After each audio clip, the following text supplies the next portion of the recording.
over southern states claiming that the central government was not giving them enough dues. The face-off between the central government was, the charge in fact was led by Finance Minister Nirmala Sitharaman. Adhir Ranjan Chowdhury was also somebody who intervened. All of this exchange happened inside the Lok Sabha. Adhir Ranjan Chowdhury accused the central government of favouring states in GST distribution and that it was only made available to BJP-ruled states. He says Karnataka was discriminated against by the central government, to which the Finance Minister responded. Listen in to what she had to say.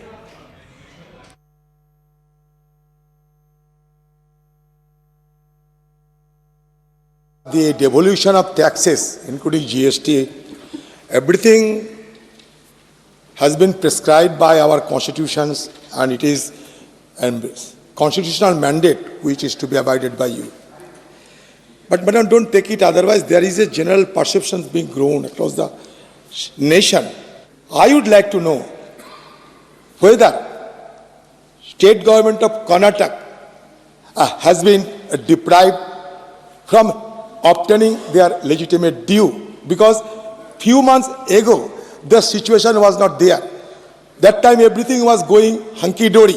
But after the new installation of government, because the non-BJP government has been assumed there, since then that trouble has been started on. Devolution to the states. This is beyond, of course, this question, sir, but still, because it's an important question on which the leader of the opposition is asking a question, I would certainly respond. Devolution to the states happens in the direct tax matters as per the recommendation given by the Finance Commission.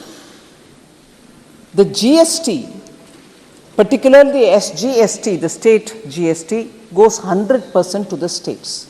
No one can do anything with it. It has automatic provision that 100% collected by the states will be with them. I repeat, 100% is with them. IGST is collected because it involves a lot of interstate payments. It is periodically reviewed also by the GST Council. It is because states should get the money in their hand, roughly, grossly, 50% is divided, and then periodically it is readjusted to actuals. I want to humbly submit before you so that Adhir ji, please understand, I don't have the right to change as per my whims and fancies, that I like a state or this state is against my party politics and therefore, no way. I have no role. In fact, I would have to follow it 100%. And that's what I've done in my term here. And that's what every finance minister does in their term. Finance Commission giving recommendation, that which I have to implement, it is done without any kind of fear or favor or anything like that. So this apprehension that some states are being discriminated against is a politically vitiated narrative which, I'm sorry to say, vested interests are happy to go about saying it. There's just not a possibility that any finance minister can intervene to say, I don't like this state, stop the payment. No way. It cannot happen that way. The systems are well placed that the recommendations of the Finance Commission for every month's devolution will have to happen.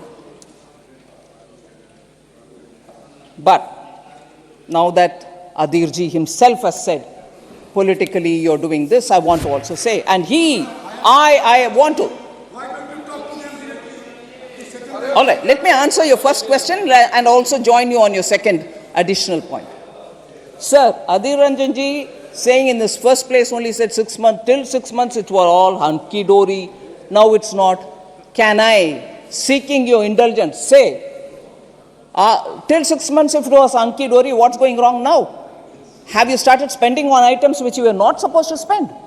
I'm not even questioning that. Do spend it. But don't put the blame on me. Don't put the blame on the center, because it goes by the rule book. It has to give it, it will give.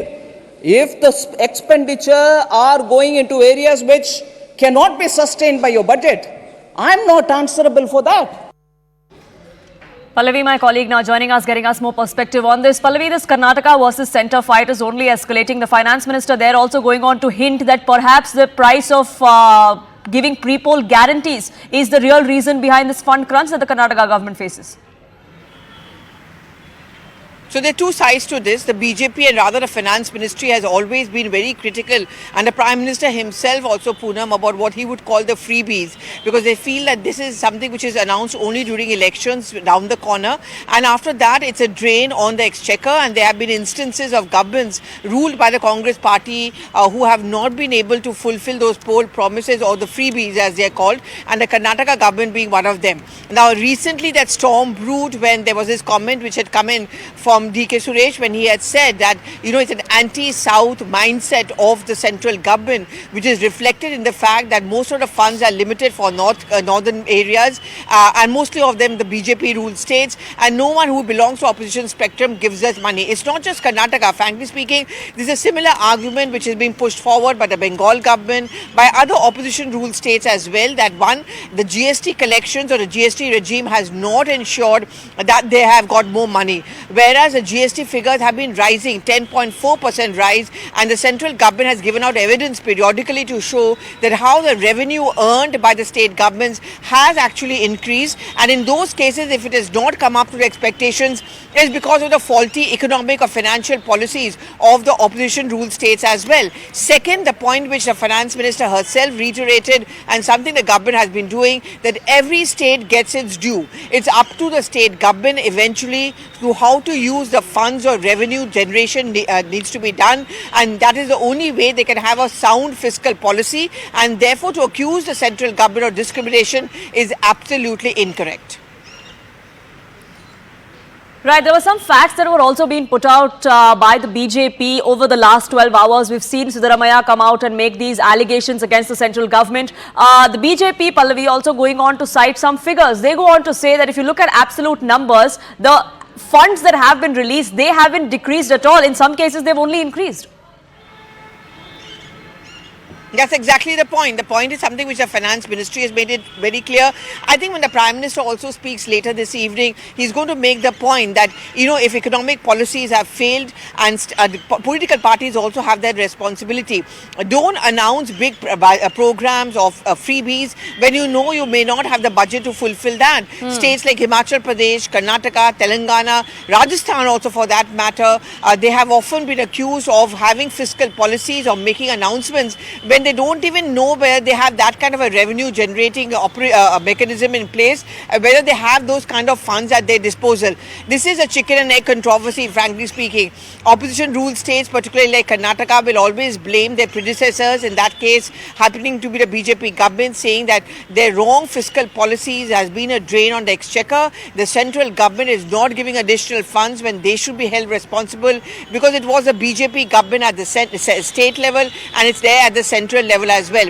This is an argument which has never ever been bought by the central government, and the finance ministry consistently pushes the point like, look, this is the amount of money we give out to the states, and this is the way they have not been able to use. In fact, very quickly, Poonam, there have been evidence which has been provided by the finance minister herself when she says that there are many funds which are at the disposal of the state government, which falls in the state list, whether it comes to education, whether it comes to child welfare or midday meals. They have just not been used by the state government. And looking at the example of Karnataka itself, Harish also joining us on this broadcast, getting us more details. Now, Harish, it's not just limited to the war of words. We're going to be seeing Sitharaman, the Chief Minister of Karnataka, and other MLAs come to Delhi in 48 hours from now and sit on a dharna and try and make their point across. Absolutely. Sitharaman will have the backing of all the Congress MLAs, the MLCs as well, and all of them will be at Jantar Mantar on Wednesday. Their point is that we've been consistently shortchanged, and they're saying that the budget outlay of the union government has doubled over the last 5 to 7 years, but the percentage of money that Karnataka gets from the budget has consistently decreased. Look at the numbers they are giving. They're saying devolution of taxes and grants to Karnataka was around 2.2%. This is in the financial year 2017-18, and that has reduced to 1.23% in the current financial year. This despite the fact that the union government's budget has increased. It's perhaps reached somewhere around 45 lakh thousand crore. So they are saying, how is it that it's not increased? It's remained stagnant. In most cases, it's gone down. The other argument that they're making here is that Karnataka contributes, especially this year, they have contributed 4 lakh odd crore rupees in terms of taxes, corporate taxes, income taxes, surcharge and cess, but state has got only around 50,000 crore rupees this year.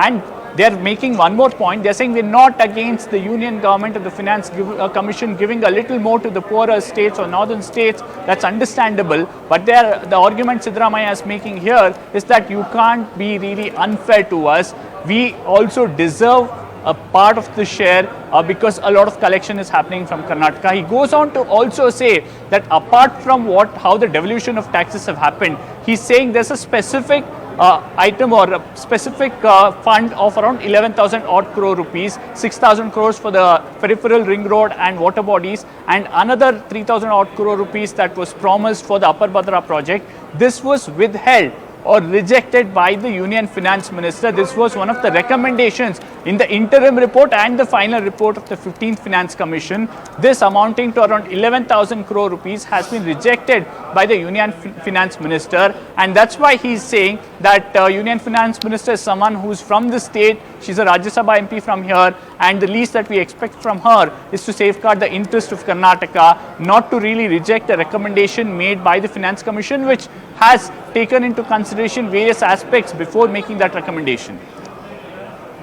Right, so both sides they're sticking to the claims that they're making, both sides putting out figures, but the centre says this is not done as far as our whims and fancies are concerned. We cannot be favouring one over the other because the rules are set. But that does not end the debate. Pallavi and Harish, do stay on with us.